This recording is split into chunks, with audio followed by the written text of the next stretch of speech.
All right, Gym family, welcome back. I'm thankful of y'all's support. I'm thankful of y'all hanging in there with me throughout this season. And we have a special guest in the house again tonight. She can introduce herself. Hi, everybody. My name is Jasiah. I really go by Joe, Joe with the flow, Joe with the Okay. dough. People who know me call me Saya, like family and stuff like that. Okay. But you know how everybody got a name for themselves. It's Mhm. Joe for me. So Okay. I'm 27 years old. I'm from Jersey. I grew up and I was born in Newark. I grew Okay. up in EO. Okay. I went to multiple schools in EO. I graduated from arts though in Newark. Okay. Okay. Shout out Arts. Shout out Art. Shout out arts. I was a dance major, so I'm very heavily influenced with dance. Okay. That's like my passion, my love. Okay. But I do everything. So I For dance. sure. For sure. We're going to get into that. Yeah, Definitely. like I dance, I sing, I'm a stylist. I do a lot of stuff, especially like with my community. I'm director of outreach of a program called Building Blocks. Okay. I'll talk more about that later, but yeah, I'm just really excited to be here. I've been wanting I to. appreciate it. I appreciate I've been it. wanting to do this for a minute. I seen a couple of my people on here. Oh, yeah. Y'all rolling deep, man. Y'all rolling deep up here. Like, that's what's Shout up, though. out I to appreciate that. Dayon. Shout out to Alex Marie. For Shout out sure. to Bree Tonic. For Those are sure. some Yeah. of my girls that I seen up here, and they gave me the courage to be like, well, Yeah, I yeah. wanna This come is up a here home. too. And I appreciate you wanting to be on the show and Thank supporting the show as well. Just how was your upbringing though, just from Newark and EO, and just some things you've learned just coming up? And I know you've had your hands into everything. So what stemmed from that? What made you want to do that? Because I know in our generation we were like outside kids, so we get Yeah. into everything. So just explain that to the family. Well, I feel like my mom was the one who pushed me into dancing. Salute moms. She was actually one of the first dance artists at Arts when they introduced the program at Arts back in the History, day. y'all. History. So she was very into that, but then she got pregnant with me around 17. So things happen, and then she put me into Whitney Houston Academy at EO. Oh, And I started greatness. since fourth grade. Yeah, so That's it was dope. like from there she put me into like my creative side. Like she helped me tap into that. So shout out to my mother because she definitely influenced me becoming an artist and singing as well. My grandmother, she had some of her old CDs that she used to have and records that she had. Okay. So I used to listen to those, and then I'm really a self-taught singer. Like I never had any lessons. It was just melodies and music. Growing up in a black home with Sunday cleaning, and I'm hearing all of artists and vibes and stuff. So that's really how it was for my mom. And for me with the when it comes to artistry, I did have some time away from her. Like I was in foster care or whatever. Got you. Okay. And from there I was still in Cicely Tyson. I was still in the system of dance and stuff like that. But I don't know. It was just, even though she influenced dance, I felt like it was other things that I wanted to get into. I didn't want to just put myself in one category. And I knew like seeing other people who do stuff, like they don't just dance. It's like, you probably draw. You probably doing fashion. So I just wanted to open that box for myself and not just be like, oh, Jasiah the dancer. No, Jasiah do everything. Yeah. Word. I know you say you had some time away from your mom. So, like, how was that for you? Like, what did that shift? Because I know, like, you get so used to something and then you got to separate from it. Yeah. Like, how was that for you? So, for me, I wasn't separated from my mom until I was about 11. Okay. So, she practically raised me. Got you. You feel me? At the time, I had 3 other siblings. So we did all go into the system. 2 of my siblings went with their grandmother, and then my sister went with her dad.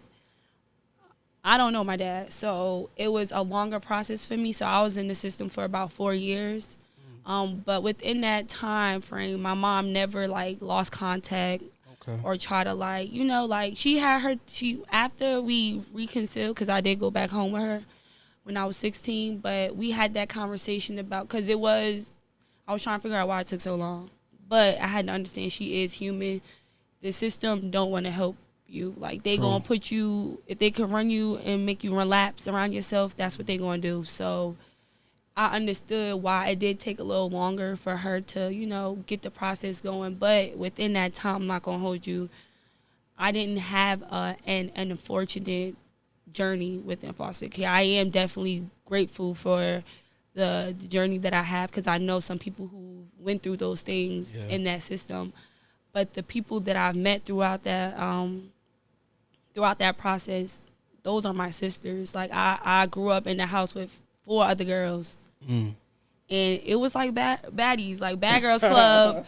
Forget baddies, it was Bad Girls Club, where it was just doing a little hazing and fake teaming up. But we definitely loved each other hard. My foster mother, shout out to Mommy Joanne, she passed away, but I feel like, even though she passed, she was the reason why I have the bond that I have with these females now. And it's been over 10 years since we had this bond. So I do appreciate foster care in my perspective. It wasn't bad for me. And that's super dope, though, because a lot of people that go into that system carry a lot of resentment, a lot of trauma, and can't see it from both ways. You know what I mean? So the fact that you did that, that's actually commendable. Like, oh my God, like that's dope to hear that you can respect both sides, see your mother's side and how, her story is and all that. Because I grew up without my mom, who lived down the street and never seen her type shit. So it was different. You get taught love different. You get, taught hate easily, because that's the easiest thing to do. But luckily I had my grandmother, I had my aunt that held down that tribe. But a part of me carried that resentment, because I want my mom. Like, you know what I mean? But I had to carry this mask on, like, I'm this tough guy, I'm this, and that made me just boost my ego and create a character. Yeah. And I'm in a whole nother world now just off of not having a mother. So it's like, not having a parent in your life, we get it, y'all. I know that shit is a tough place to be in, and I just don't want people to continue to carry that trauma and putting it on other people. And having children, that's the worst part. Having children and putting it on them. Yeah. So it's like, how was that? Of course, now I'm making this a timeline thing, so I apologize. But no, you're fine. Getting out of that, and how was that breath of fresh air for you? Just going back to the neck of the woods and being back with your mom, and how did life change for you? So what's crazy is, I want to highlight that during the process of me in foster care, I definitely had a lot of resentment with being in that situation, because I seen, like, sometimes my mother didn't make every visit. You feel me? Like, right. She didn't make every court day or be able to see me all the time or make those recitals and stuff like that. So I definitely was feeling some type of way during that season. And even going back home, I didn't want to go back home. I didn't want to go back home. I was living in South Orange in a beautiful home. Salute, South Orange. My mom had just got an apartment in RVC. I don't know if you're familiar with it. Mm-hmm. I'm living down bottom. I got to move back to the hood. Oh, yeah. Okay. So that's a great spin. Now I get it. Now now I'm sitting here damn, like, this is crazy. Yeah, and in her perspective, it's like, I fought long and hard for this. Like, I understand it's probably close to the pit of hell, or it ain't all flowers and roses. We don't got that picket fence yet, but this is what I bust my ass for. Like, for us to reunite and to have all my kids. And so it was definitely a hard pill to swallow. I ain't gonna hold you. I definitely made her go through obstacles. So boom. They wanted me. I was at Tyson at the time. They found that I was moving to Newark, so I had to switch schools. So they telling me I got to go to East Side. I'm not going there.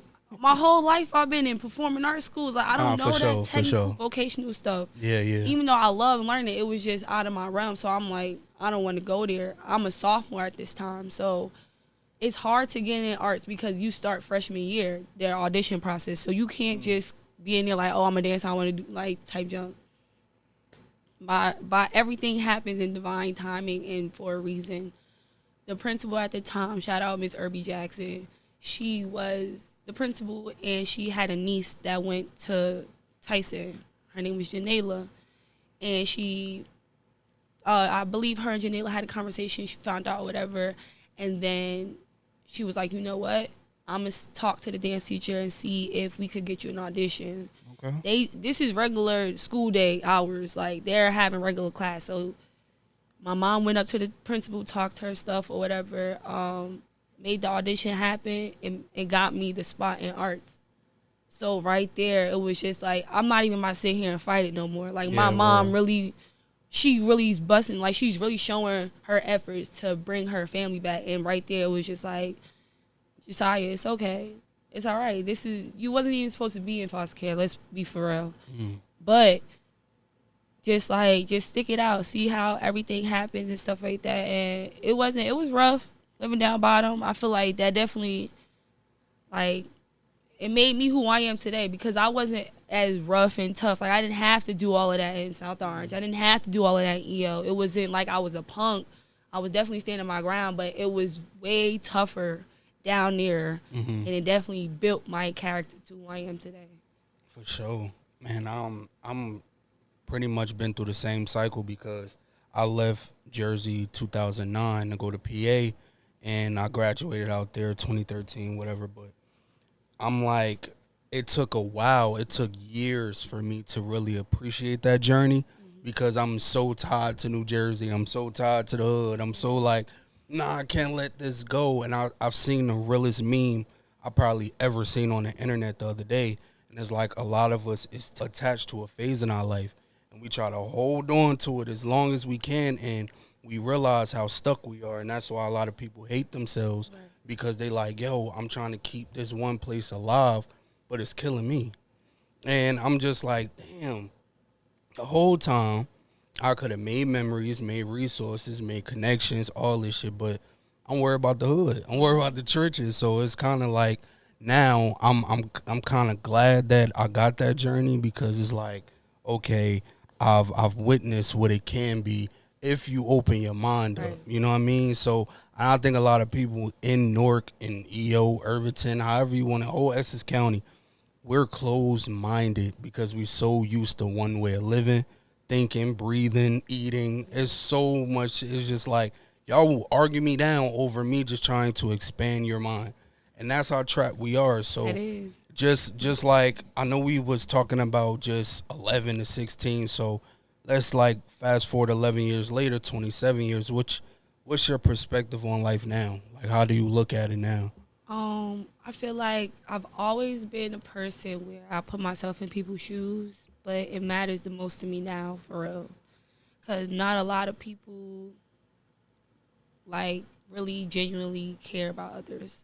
For sure. And that's kind of ass, because Yeah. we all need to care about something. Like, we all need to care about each other. So I'm very big on, voicing my opinion or voicing how I feel, because I've always been somebody who probably just wouldn't say how I really felt, or just to, like, hinder, or just to cover somebody else's feelings, or, like, you know what I mean, just to not avoid conflict or stuff like that. But Right. sometimes conflict has to arise to get the point across, and it don't have to necessarily be violent, but sometimes it's like, yo, I'm tired of this, and you're not listening, or you're not hearing me. So I've been letting it slide. So it's time for me to open up. And nowadays, I have to say what's on my chest. Like, I can't just let it boil up no more. Feel how you feel about what I said. It's okay, but just know it's the truth of how I felt. And whether you take it the way you take it, that's on you, for real. And I'm going to do it in the most respectable way possible, though. Like, I'm not going to disrespect you. For sure. So it's like, yeah, I don't, like, I love this version of myself. I'm still learning. I'm still growing, of course. But, like, this right here, I've never felt as free as I am, like, as a human. Like, forget the shade, forget the woman, just a human being. Like, this is the purest form I've ever been. So I appreciate this right now. Do you feel like your trials and tribulations got you there, or it just helped paint the picture? Most definitely. Oh, for sure. Most definitely. Yo, all my pain everything that's a L for me is not an L, it's a lesson. Like that's what it is for me. It hurts. It's gonna hurt. Like God says, never not. You're not gonna not feel pain. He never said you're not gonna like feel hurt. That's what humans feel. You feel emotions. So it always hurts. But I just know like my storm never stays. It's always gonna pass. And I give myself grace within those time periods. Like, yeah, dang, it's okay. You don't gotta even engage or even let certain people know, like, yo, not right now. But I know, like, my pain fuels me. Like, I make that into putting in more work. Like, what happened during that storm that you could gain to bring to the next level? Like, what could you, what could be different? What was the same? You know what I mean? Because certain storms be the same. And you like, why I keep going through this?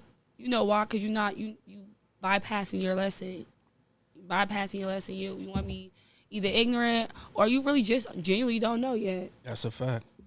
That is a fact. And I literally just posted today and say, like, yo, dear God, I don't care if I got to be friendless or I got to be lonely. Like, just keep removing and revealing because, yo, for real, you'll be shocked, like, and probably embarrassed how many people live their life to just keep people around them, keep certain situations, and, like, keep day ones, keep certain, because it's this image that they want to portray, and it's not even something that's beyond themselves. It's just that they don't know what's life like without these people. Yeah. So they're going to keep just downing themselves or keep shrinking themselves to fit in certain spots. And it's like, yo, you're bigger, you're brighter, you're better. You know what I mean? So I'm in a perspective of like, yo, whoever I got to lose, it's their loss. And whatever got to get revealed to me, that's the lesson I need at this moment. Because we always look at things like, yo, when shit go good, something bad happens. That's just God's way of saying, like, yo, keep your damn eyes open. Because, yes, I'm giving you this blessing, but never take your eyes off the road. This is not the finish line right now. Like, so understand, like, I can give you this, but I could take it away too. And that's with people. That's with parents. That's with situations. That's why it's life or death. It's like, that's what comes with it. So now I just learned to just appreciate just my solitude, who I am as a person, just my flaws. Try to better that shit because everybody know they could be a better person. But it's all on how you got to apply it because I'm not just trying to apply it to keep people around me or to just keep people from saying like, oh, he ain't real or he ain't this. I do this for the love. I do this because I want to do it. I do this because it was like pretty much self-taught to me. Like, bro, like, yeah, you could had the biggest heart and you know, it's so many lessons come with that, so many heartbreaks, but you got to keep fighting. And that's what I'm learning now. I got to just keep fighting, keep swinging, bro. Because long as I can see, long as I can put 2 feet together and keep moving, I'm in there. Yeah. And that's just how I look at it. And I want anybody out there that's feeling down, feel like, yo, the bad is just up here and the good is here. Trust me, that's just a lot of information in that bad for it to get good. So don't ever just think, yo, my life is over or, oh, I'm a bad person. No, look at it as, okay, I could be better. I'm slacking. Let's apply this. How can I do it differently? And then just look at the equation and see how you fit. Right. Because if you're trying to make this problem and be the answer, oh, bro, you're losing. Yeah. You're losing right now. So how important is friends? How important is family in this day and age to you? How important. Oh, my God, I'm so family-oriented. It's crazy. Like, what? I love my family. I love them to death. Shout out my family because I am so big on that. I feel like you need a support system. I said that earlier. Like, you cannot survive without support. There's a difference between having discernment, you know, having that time where you want to work by yourself and you need your alone time. That doesn't mean you don't have your family still. Your family's going to understand that this is okay. This is your alone time right now. We know usually if you call or text and I say, yo, give me a minute, they understand like she's on her alone time. She needs her time to herself. So I feel like I'm very big on my family. However, I ain't gonna hold you. Like, I am going through some things when it comes to my family and where I have to put boundaries in between them, because I'm learning that family is still a title. Yes, it is. It's still a title, just like a relationship is. Not And definite. if that relationship is hindering something that's bothering me, respectfully, I gotta start doing things where I'm not interacting with that family, or just doing things differently when it comes to those people, because I love them to death. I say that all the time, but it's just certain people I really don't like.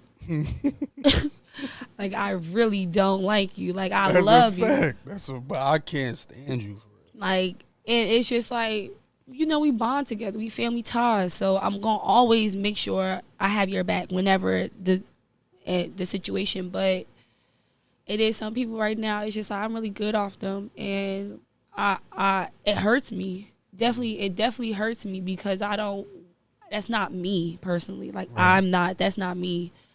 But I was watching some of your clips earlier, and it was like, those expectations are not good. Like, you can't put those on those people. You got to leave them in that place that they are. They would never meet those expectations. So it's just like, it is what it is. My heart hurt right now just talking about it. It's like, damn, I really got to put my foot down, because it's bothering me. Mm-hmm. And y'all not getting the bigger picture. Like, y'all not seeing where it's coming from me. For certain people, it's coming off as disrespect. And I'm not trying to be disrespectful, but clearly in that way, that's the only way you're getting it right now. Mm-hmm. For you, is disrespect. For you, you can't, or you not. No, I'm just not trying to engage. Mm-hmm. And you're taking it as disrespect. So a lot of people gonna walk with, they know more because they're older and all this other things, and they just, of course, feel entitled, because they feel as though, because, I'm your aunt, or I'm your uncle, or I'm your granddad, or I'm your father or mother. Like, that don't mean nothing, bro. I didn't ask to be here. But what I asked to be is fucking humanized. Right. Like, that's what I am asking. I didn't ask for y'all to, do what y'all did in that bedroom and make me. All I'm here to do is see how I can serve, see how I can learn, see how I can love, and to see how I can just pass this on to whoever's in front of me, my next kin, even if it's in a relationship, a brotherhood, like, it don't matter. So I think a lot of family members tie that up because they want to mix age in there, they want to mix disrespect. Everything is just so disrespectful. How? I'm trying to get information. I'm trying to set a standard on what y'all taught me to do. Right. So now, because it's you that don't apply, that's bullshit, bro. Like, don't try to tell me to stand up for myself, set boundaries and all this for my friends and all this other everything outside of life. But when it come to you, that's just like, you disrespectful, or you, nah, bro. So that's a fight a lot of us gonna have, and I think my advice to y'all is just to keep fighting, keep fighting, and not with them, but just with yourself and just with that growth, because I said this a lot. Like, as life change, we got to grow, because a lot of people is going to change within, because they're dealing with things internally. It's certain things that's beyond us that they can't have, or they don't have any control over. And it's like, your problem is not with me. And that's what a lot of parents, a lot of friends, like, you will see it like, bro, this ain't even with me. I see it's something way past me, bro. And it's like, until you can, be accountable for that and really reassure me that, it ain't me, because don't make it seem like I'm tripping. Right. Don't make it seem like I'm disrespecting you and I'm so out of line when all I'm doing is being so simple. And it's like, dog, if you ain't ready for that, just say that. Don't try to play the age card and the family card and I'm this, I'm that, because that's only make you look guilty and only makes you look selfish, and you look like a clown doing that. I don't matter who you are. Right. Like, you really look crazy, because a lot of us are really, like, departing and really just unfriending each other because we don't have no communication skills. None. Like, because we can't talk to each other, now we got to be ops. Now we got to be enemies. Right. All because we can't have a conversation. Right. It's something that little it throws away 20 years, 10 years, even 5 years. I know it's crazy. I don't mean to cut you off. Go ahead. But now that you said that, my question, because I thought I had to be prepared and ask you questions or whatever, but I did have a topic. And the question was, in my group Building Blocks, we talk about, let me tell you about Building Blocks, because I think you'll be very interested in it. Every Thursday we meet up. It's very therapeutic, I would say. We have ages from 18. The oldest in the room is 76. Oh.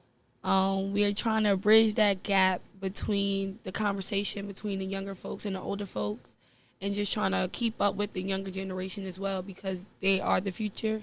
You know, we are the working bees right now, and we just want to build a better communication skill within our community. We shouldn't be so divided. It shouldn't be those kids doing too much, or we don't do that stuff no more. It should be, why are we doing those things, or what is it that we can do to help them not do those things anymore, type junk. Right. So every Thursday from 7 to 11 at night, we had this conversation about spirituality, about household things. We talk about school education. We talk about the system. You know what I mean? So we grasp everything. Right now, we are officially a nonprofit organization. Okay. So I am the director of outreach. So my job is to tell people about what we do and what we're trying to do for the community. But yeah, I think the people, if you guys are interested, hit me up. I do have more information about it. It's very, very chill. It is 420 friendly, so we do blaze up in there. We just want you to be comfortable and relaxed. For and sure. Just know it is comfortable. We sign NDAs, so whatever personal business that you are putting out there, it will not get out on the internet. That's dope. Like, we want this to be a very safe space for any and everybody. If you don't smoke, that's cool too. If you don't want to talk, that's cool too. Like, if we have just people go in and just listen and just get a different perspective on the same topic, and it is very interesting. So my question was, we brought up in Building Blocks, what are the ways that we communicate towards each other in the community? What are the negatives and positives, and how can we like work on changing that? I would say the negative is a lot of people trauma speak for them, and it speaks first. That's the first problem, because you can't even look at people too long. Like, bro, what the fuck you looking at? Damn, like, why we gotta fight just off looking at you? Like, Right. it speaks first. So it's like, that's really like the biggest negative in my opinion. Yeah. And I feel like if people can just woosah and just not look at everybody on a defense, it will be a better place, because everybody's on defense now. Everybody, people are dying out here. People are getting sick. People are like stressing themselves out. So a lot of people are scared, and their trauma is their spokesperson. So that's why everybody's so big dog. like that. Everybody is the tough guy now, because everybody feel the need. Yo, I can't be defeated now, because it's so much that happened around me. Y'all don't even know how many L's I took, but I can't be the next one. Right. So that's why everybody's so on the upfront. And it's like, yo, I'll be like, yo, you need a hug, bro. Like, you want to dap me up, bro. Like, that's why that's why I stay out of like certain limelights and certain places, because I know it's a lot of trauma in these buildings, and everybody is just like, what, and then liquor's involved and all this shit. It's like, it's bad, bro. And everybody's just, look how everybody's just coping. It's coping everywhere. It is. Every day, all day, it's coping. And that's what's speaking, and we get lost in it because we put trends on it. And like, yo, this ain't no trend. This is a call out for help. So yeah, that's my answer, if that makes sense at all. do. Yeah. That was perfect. I think everybody is just fucked up. Yeah. Like, we fucked up out here, bro. And everybody, they either gonna have it on their shoulder, or you gotta really talk to them to see, like, yo, you really fucked up, bro. Like, and yeah, people disguise it as the perfect guy or the perfect girl, and then next thing you know, they show you some shit. people disguise it as the perfect friend, and next thing you know, they show you some shit. So it's different forms of that trauma, man. That's why it's so scary out here, because you don't know what form you're gonna get. Everybody is not that, but trust me, it's a great percentage of them out here, and I'm like, I hope for the best. I hope people see that their trauma is not going to get them nowhere. Like, if you, that's why I'm so open to mine, and that's why I started this, and it really give you a new perspective and make you realize how much time you wasted being gangster. Realize how much time you wasted trying to finesse, and it's like, yo, the moment you can be yourself and express how this changed you and how you want to not see it for the next man or woman, they're gonna, man, open arms, and that's just what it's been. So if everybody can get off defense, please, the world will be a better place. Relax. For real. So to your 11-year-old self, right, before that transition now, like, what would you say, like, one thing that you feel as though that can really just shift it and make it at least a little better in that journey? I would say open your mouth. Like, to be honest, I kept my mouth shut. And I don't want to trigger nobody, but it was some circumstances where I was taken advantage of. And there were some circumstances where there was people who had authority that I didn't tolerate the way they spoke to me. But I felt like growing up in the era I did, listen when spoken to or speak when you spoken to, and don't speak back to an adult. So it was very, very, I would tell myself, open your mouth. Don't be scared. That's a fact. Don't be scared, because I was very timid and very shy, and I kept things to myself. And I know, like, if I was who I was now, none of that would have happened to me. Yeah. So it's like, yeah. That's a fact, because I'm so with you on that, because I was Mr. Stay in the Child's Place too. Like, oh, what are you doing? Or, oh, they trying to tell me things before I could see it. And I'm like, what do y'all don't want to see me happy? Like, what are y'all like, what am I doing wrong? So you start looking at yourself and down on yourself. And I don't think a lot of parents see that, and a lot of friends see that. Like, there's a lot of passive manipulation too. And everybody don't see it, but it's like, yo, why are you, like, downing me or punishing me because I'm speaking up for myself, or because I want to know some information? Like, you can even dress it up. Like, yo, if I'm asking something that's, like, too advanced, like, yo, we'll talk about that soon, but just make me feel like I'm heard, at least. You know what I mean? Like, some type of reassurance that, okay, they're listening. I'm not bugging. Right. I got this too. So it's like, yo, if we can do that, we will click. That's why I'm very big. Like, I work in the school system for Newark Public School, and I'm very big on being the person I wish I had at their age. Like, I treat them with respect. I talk to them with respect. You know what I mean? I hear them out, because their perspective is different. They're in a whole different world. We're adults. You know what I mean? These are children who are just being open to these new portals, these new experiences, these new ideas. Some ideas we probably didn't even think of yet, because they are introduced to social media and different technology. So they got different questions and they got different ideas. So why are we not listening to that? Why are we not sitting here and giving them their props on the cool stuff that they're getting into and all the inventions that they're starting?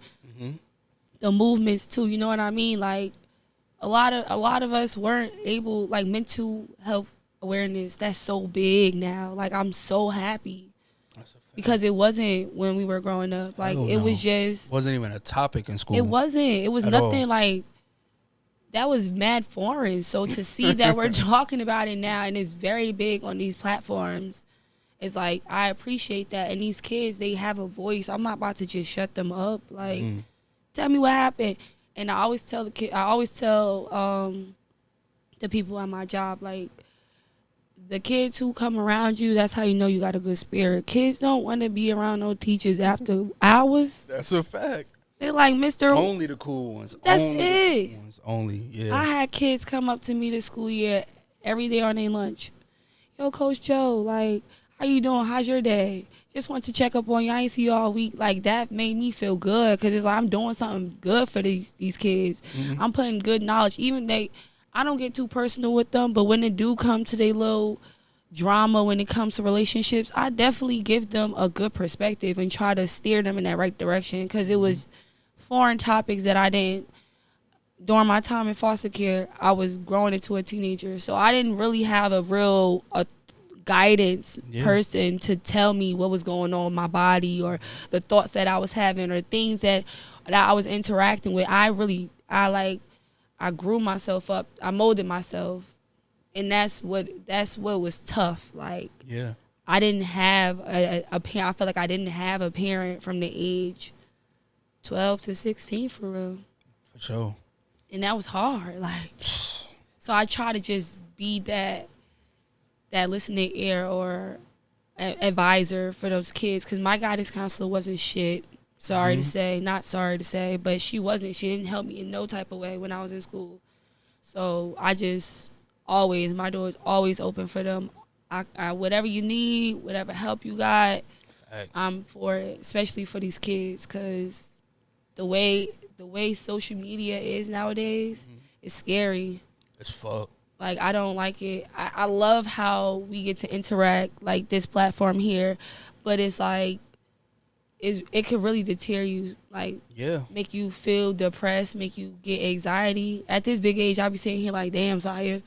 But then I snap right out of it, like, girl, be fucking for real.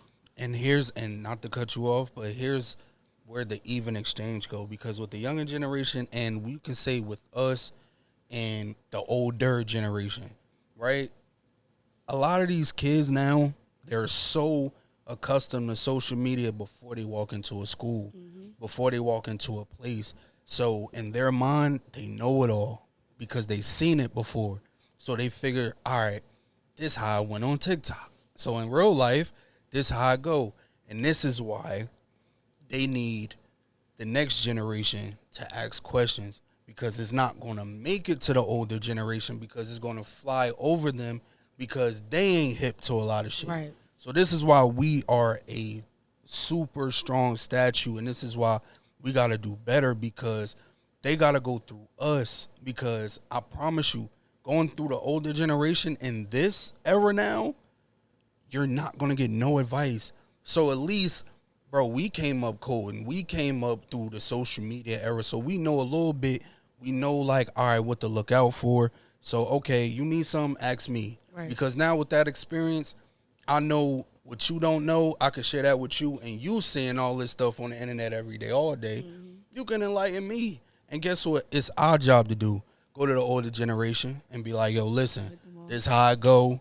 So just in case some other shit go down, don't throw them out. Right. Don't punish them. You know what I mean? So it's all hands on deck for real, because we got to really understand, like, the part we play.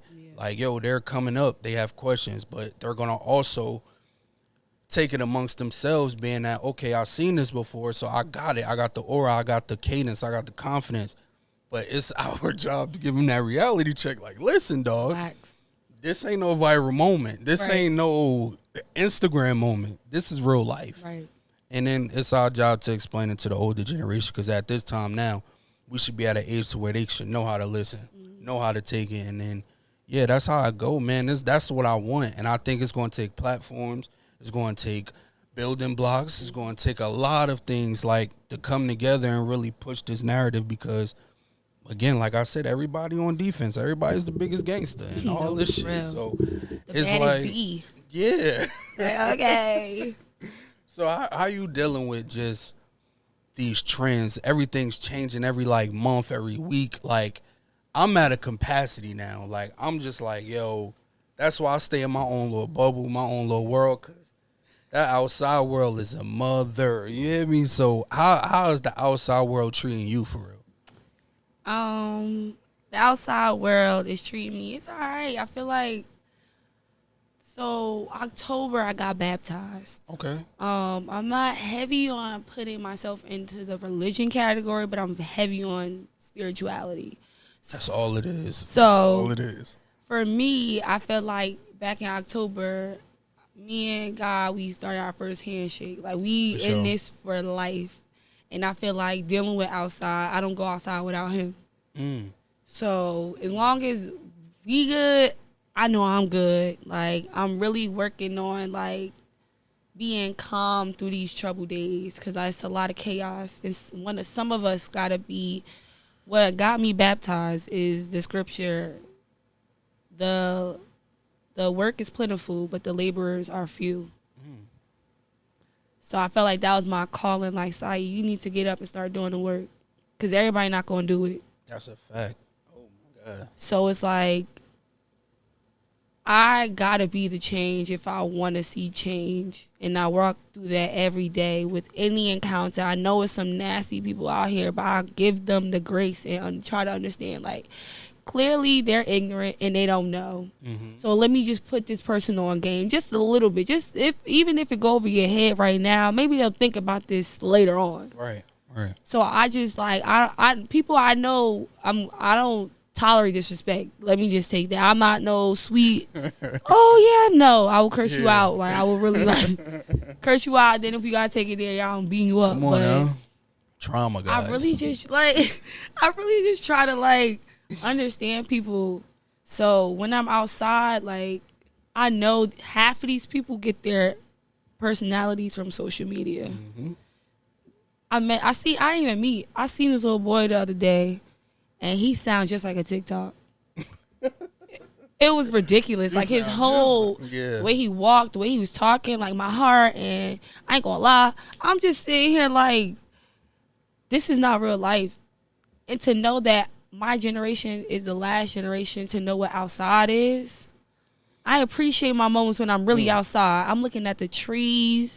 I'm enjoying the flowers, the sun. Like I'm working on putting my phone down more, because it's like I don't want to be tied to what they trying to control us to be. So like I don't. And when like this past week I was outside. I ain't gonna hold you. I was outside doing my thing. You feel me? But I was outside, but I feel like I manage it good because I know when enough's enough for myself. I'm not following my crowd. I know my girls gonna want me outside. I know they gonna want me, oh, let's do this and that. And it could be healthy events. Mm-hmm. I just don't have the energy to be out there. So sometimes I really just gotta put my foot down. Like, y'all, I really can't. Like, this is like I don't have the energy. I know it's for the better for us, but right now it's just not like that. So I think that's how I deal with it. Like I really am disciplined with myself to know when enough's enough. Yeah. When it comes to outside. Yeah, man. All this shit is from Instagram, TikTok, man. It's all a highlight reel, right? Mm-hmm. But this is what I mean by to the younger generation. Can't have no highlight reel if you ain't in the game, if you ain't on the court, if you not practicing, if you not, you can't just always make ESPN if you ain't do shit, bro. Okay. Like, you know what I'm saying? So I get how it looks. Everybody in the club every night, Monday, Tuesday, Wednesday, Thursday, them niggas is in the game. They just, like, you gotta look at it like that. Like, because if you trying to keep up, you're gonna expose yourself to something that you wish you just stayed you. Mm-hmm. And like I said, I dealt with that in a lot of earlier times. When times was good, I'm trying to go to a house party. I'm trying to do all that. I'm like, slow down, killer. Right. This ain't you. And I just like, so that's why I just was like, okay. But now it take a lot of extra funds and a lot of things to do. So, bro, get in the game. Get in the game, please. And understand, if you in the game, make sure you love the sport. Right. Because if you just doing this just to be like, oh, he's good at this, or oh, I like what he did there at that moment, then all you're going to do is live your life to make moments. Mm-hmm. You know? So I literally just carry myself to be a generational brand, you know, and that's not just adding extra pressure. It's just wanting to have a statue more than a picture. You got to really love what you do. You can't just love the feedback and love just the reactions and shit. Like, you gotta really love what you do for you to love your results, for you to love just seeing other people happy. Like, I started this really just to see people share these stories and go out to the world and share it with everybody else, because everybody has this light on their story that they have to shine, because it can enlighten a person and be like, damn, they see me too. And then look, you got a whole tribe behind you. So And it's with stories, podcasting, dancing, singing, however you want to kick it. You just have to love what you do. Because like you said, it's a lot of trends. Everything looks easy. I'll be like, yo, why I ain't rap 10 years ago? The way music is right now. I'm like, bro, what? All you really need is a great beat. That's and I'm it. like, damn, I'm like, and a nice podcasting. All you need is say some off the wall shit, and you just, yo, do I gotta just say something crazy and That's then it. But then look, you ain't loving what you do. You just trying to keep up, and you gonna find yourself and expose yourself. And you should have been like, yo, if only I stayed me, I wanted to deal with this. So if you wanted to get a gym family, right, a gym just to carry on with their life and just carry on to take on the world with, what would you tell them? Probably live your life every day like it is vacation. I feel like I just had this epiphany recently. I always get that worry-free, I don't care about nothing when you're on vacation. If I got work to do, I'm going to do that junk later. Like, whatever problems happen, we'll worry about that the day we come back. But I also realize when I come back home, it's just like I feel down or I feel like, damn, I want another vacation. It's like I shouldn't feel like that. I want to feel open-minded. I want to feel free, worry-free all the time, even when I am home, because this is the life that I have to live. Yeah. So we're gonna make it exciting. Like, you have to, unless, like, I can't just keep looking at life as if, for that moment, like you said, like waiting for me to get to where I'm at. I have to enjoy my journey. I have to love where I'm at right now. So I look at my city in a different light too. Like, this is a place people come to travel to. I record and make reels and show people different places of Newark. Like, I started a new segment called Good Eats. So I'm showing people about the good food that we got around in our towns. Like, I want to live life like I'm on vacation all the time. I want to love everything I'm doing. I want to be worry-free. I want to know that everything is good and I'm all right. That's dope. Yeah, and that's the best way to live, though, too. Like, I think a lot of people, I got to go here. I got to do this. Make a vacation at home. And I know it's just we're so used to these streets and blocks and avenues, but you got to just open a new horizon on your life. Like, for real. Like, and if you really want change, you got to just block a lot of shit out. Like, go to a lot of different places, because we so used to Newark, EO, and all this shit. What about Wayne? What about all that other shit out there? Like, it's so much of Jersey that we didn't see that can really feel like a little vacation spot. Wildwood, all type of shit. There's so many little spots we can do if we have to get away. It's not like, yo, just in order. Of course, everybody wants to sightsee, and you should sightsee. But, like, yo, let your vacation and your home be home. Don't just make your home a burden. Like, now you off the fly. Newark. Right. Don't let it be a burden, because this place is beautiful enough to not be no burden. And I love Jersey forever, and I know it's more to be done.